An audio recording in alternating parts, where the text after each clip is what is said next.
We just watched the film that they have here, highlighted some of the Hall of Fame people that are still alive and just their personal moments, and honestly I liked it. I thought it was really good. I don't know a lot about baseball and I really enjoyed it. We actually just moved to Vegas. For you I do it all night, you're my only lifeline.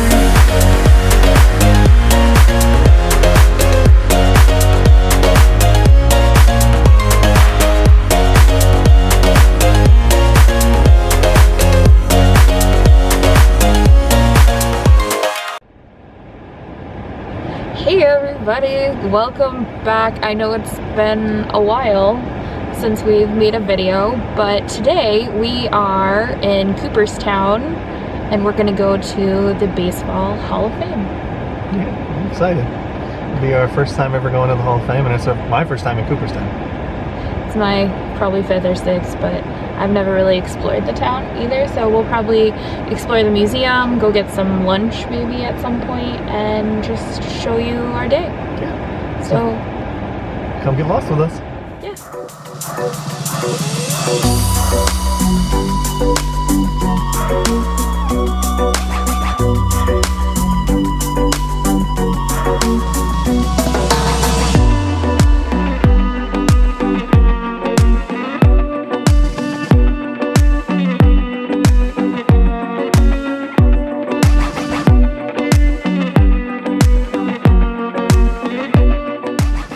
So this obviously is our first time here, and we are gonna start, we were told to start on the 2nd floor.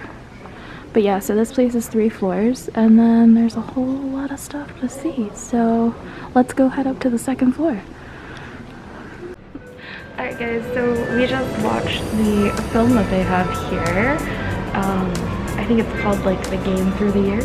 And anyways, I kind of just highlighted some of the Hall of Fame people that are still alive and just their personal moments, and honestly I liked it. I thought it was really good. I don't know a lot about baseball and I really enjoyed it. What about you?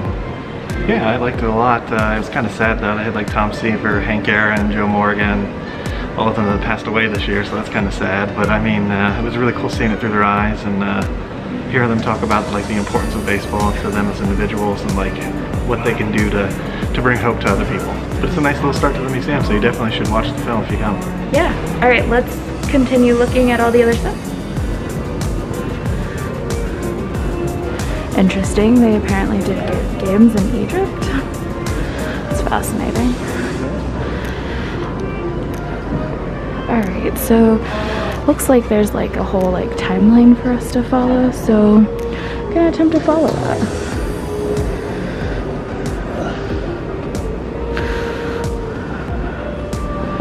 I'm gonna be honest, I don't know anything about baseball, so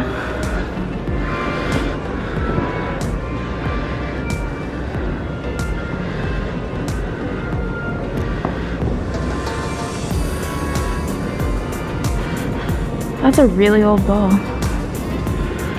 from 1913, so it's over 100 years old. Yeah. It's crazy. You can see the innards. They converted that one into a cigarette lighter. That's fascinating. Alright, let's see what else there is. In case you ever wanted to learn Morse code, this is apparently the code for home run, strike, and an out.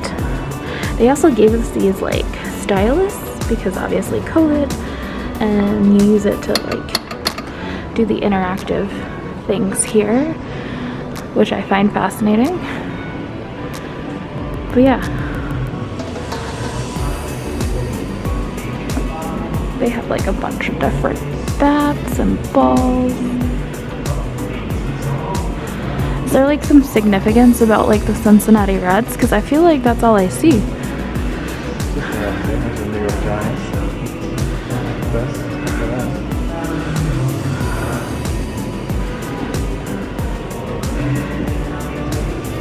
So this bat is from like 1867.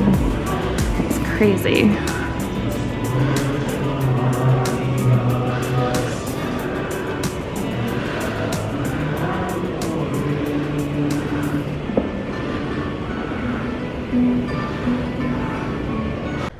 So apparently in 1839, the Doubleday baseball is basically like it came to fruition here in Cooperstown in 1839. Kind of fascinating that that's where it got its start in Cooperstown. So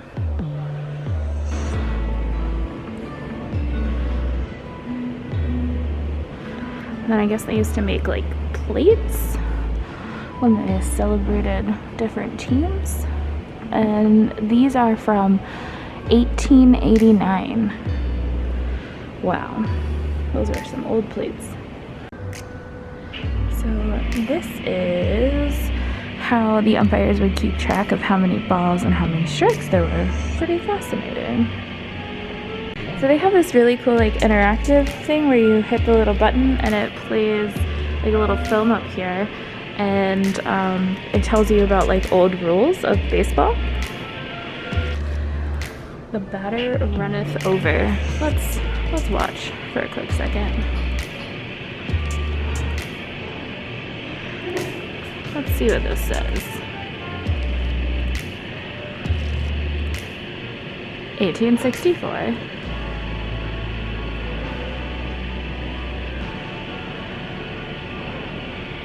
I know, it's kind of hard to see with the glare. They probably do that on purpose.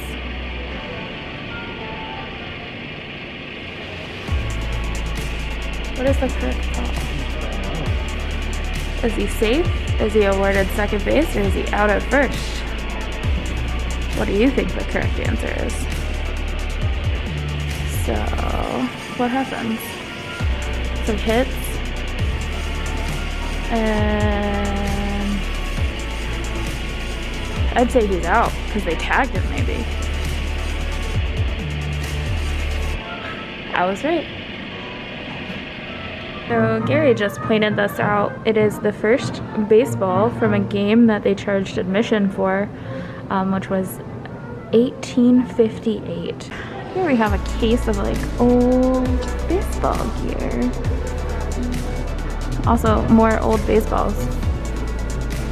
It's crazy like how these things have stuck around for so long. Alright, so the next part of the exhibit is all about Babe Ruth. I know his name, but I'm kind of ashamed to say I don't really know much else about him. So they have a brick from a saloon that was run by his father, and then this is actually from his school that he went to when he was a kid. So apparently his father was fined $10 and cost yesterday with allowing minors to play pool and billiards. Interesting. Now that's just kind of like an everyday kind of thing.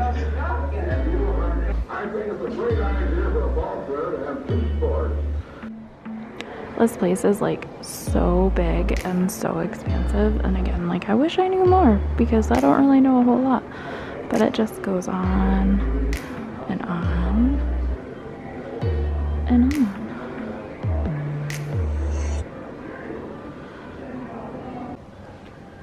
Alright, so this is Luke Gehrig's locker that they had moved here. Pretty cool.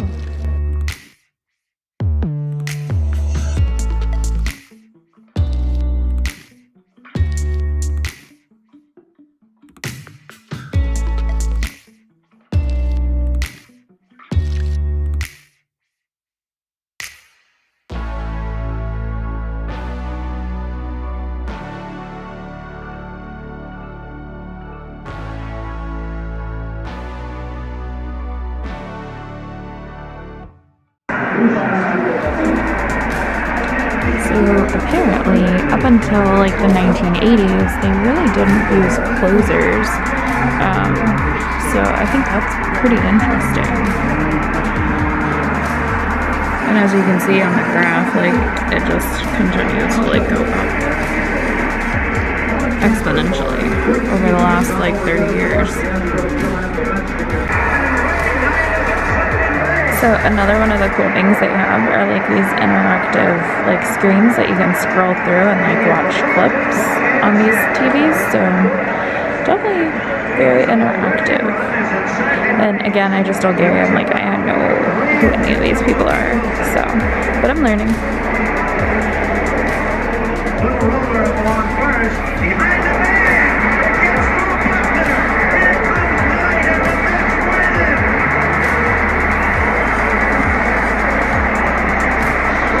Alright, so of course we have to show some Braves memorabilia. And I'm not sure how well this Zoom's gonna work, but there is the championship pin from 1991. And then their tomahawk. They did pretty good last year, so we'll see what happens this year. So interesting memorabilia. They have Michael Jordan's bat from when he played.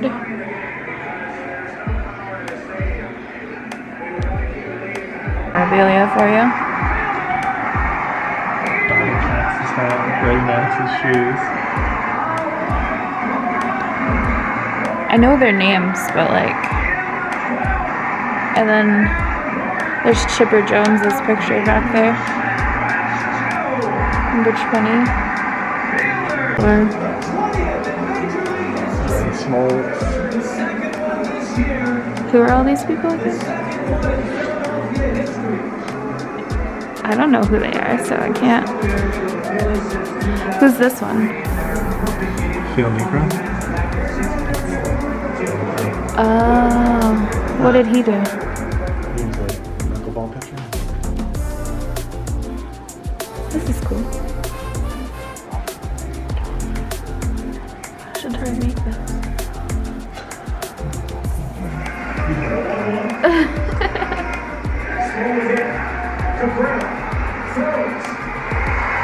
He's safe! Jim Joyce calls him safe! They have a bowling ball that's a baseball, and I have to say, in person, this looks really cool. I know it's really random, but I'm really random, so. Alright, so we finished the second floor, and we are now on the third floor. Took us about an hour and a half to do the second floor, so I think this is all about like the stadiums and like fans and stuff, so yeah.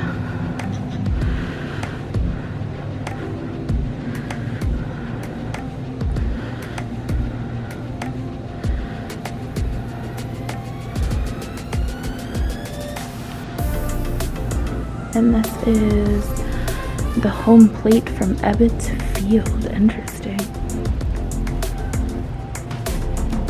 Fascinating. Reverse facade and true heartfelt archways that made it one of the most recognizable ballparks in baseball. It took White Sox owner Charles A. Comiskey nearly 10 years to raise the money to build this park near the stockyards, steel mills, and Irish neighborhoods that were the base of the team's support. So this is a little scary. Not gonna lie. I swear to God, if he moved, I would jump.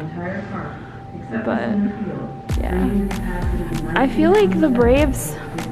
Isn't the Braves mascot that goes around? Doesn't he look a lot like this guy? So for fear of copyright, I'm not gonna put the whole thing in here, but they have different songs from the ballparks that you can listen to, and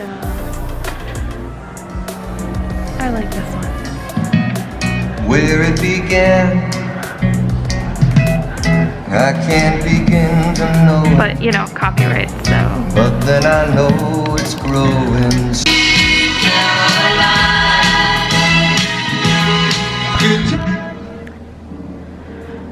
So one of the exhibits they have up here is a dedicated exhibit to Hank Aaron, and he passed away actually at the beginning of this year due to COVID-19.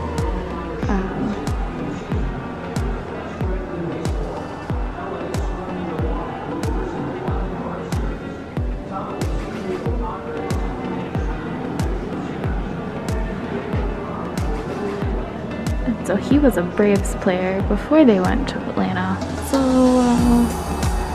Gary refuses to share insight for me, but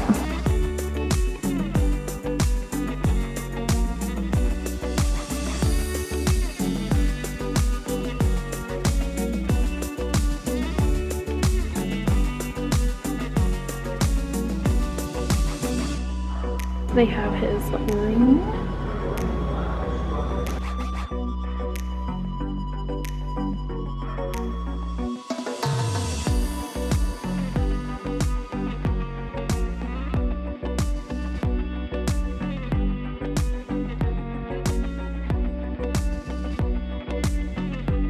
So I guess they have some bricks from his childhood home. That's kind of interesting.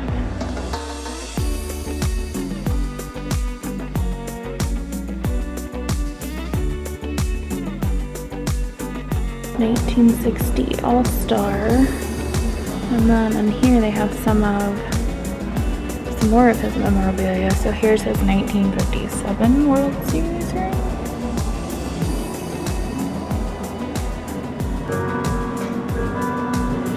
They have some of his bats that were donated by him as well.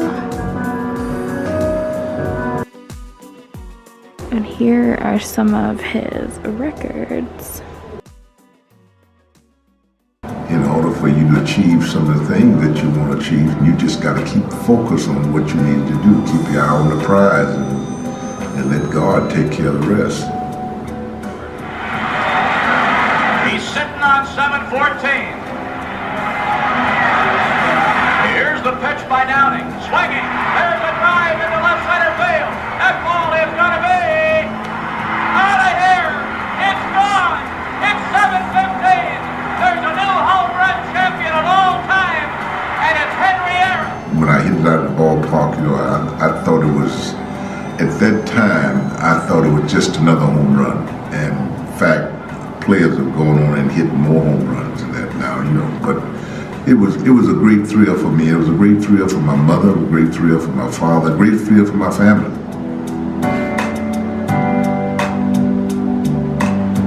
I've had an opportunity to do some great things, and I've took advantage of it.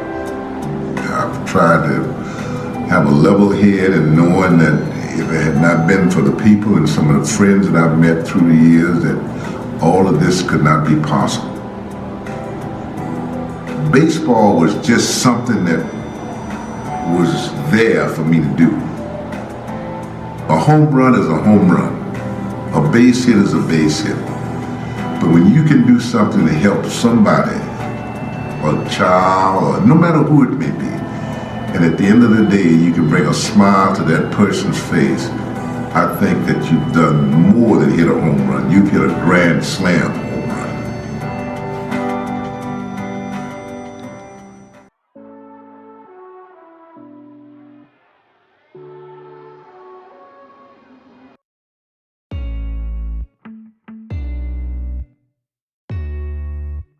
Three, two, one. Bing.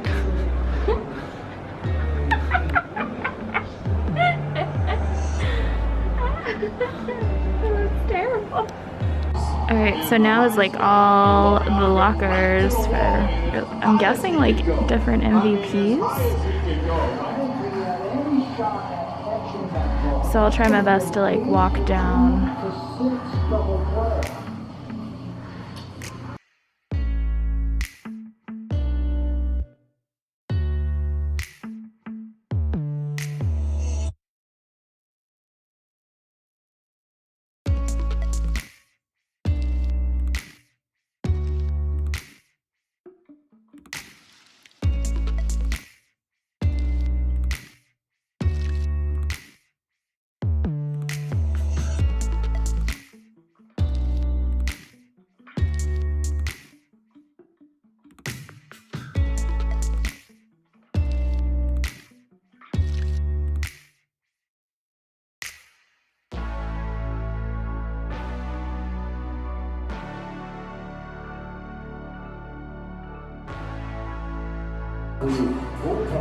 So they got my main man Freddie Freeman's helmet up in here. if I do say so myself.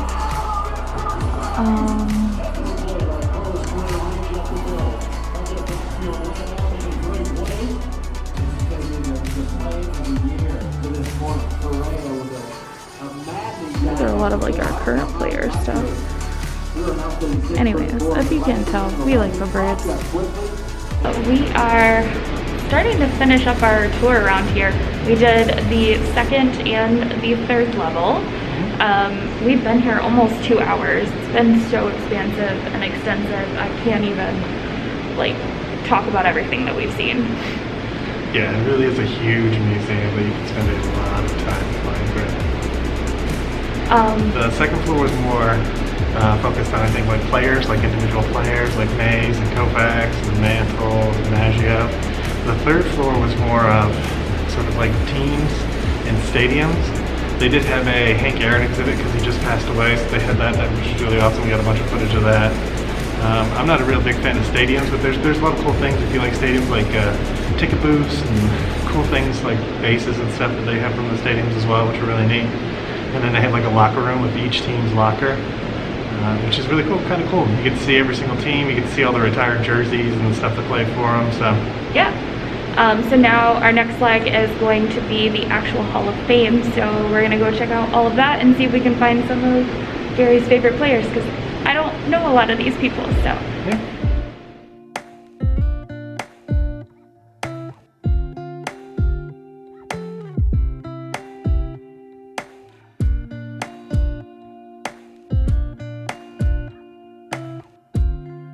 And here we are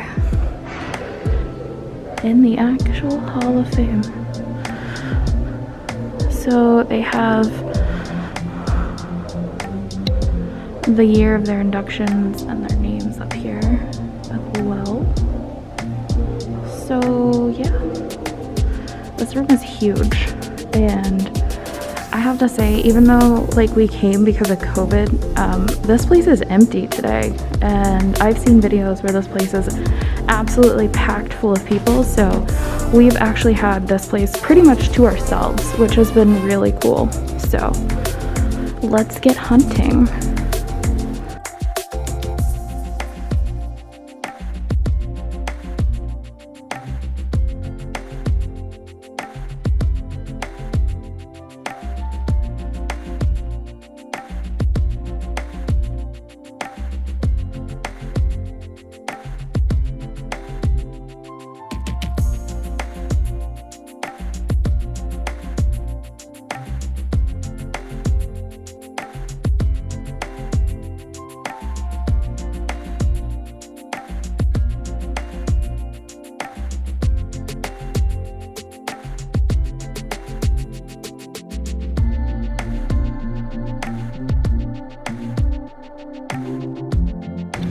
So one final look.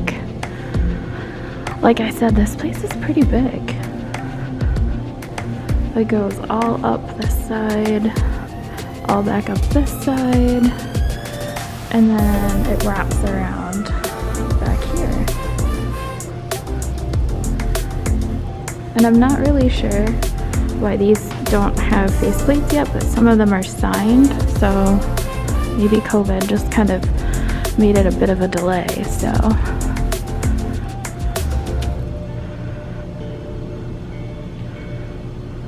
We're now done with the Hall of Fame. I think we're gonna go through the gift shop and see what's in there, and then it'll be lunchtime, so let's go figure this out.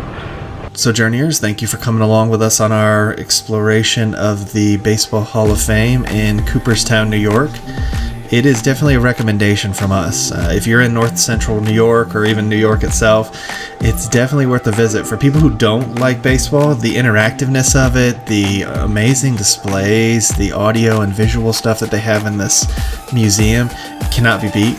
So it is definitely worth a view, even if you're not a huge baseball fan. And if you are a baseball fan, there's a lot of amazing stuff in there. If you're a Yankees fan, this is the place for you, but even other teams too. There are a lot of amazing things, and we were lucky enough, for me being a Braves fan, to be able to see the Hank Aaron exhibit and say our sort of goodbyes to the greatest Brave that ever put on that jersey. So make sure to like and subscribe to keep up with what we're doing around Central New York, as well as our other travels across the country and our Disney stuff. We hope to see you on the next journey, and come get lost with us again sometime. Make sure you stay humble.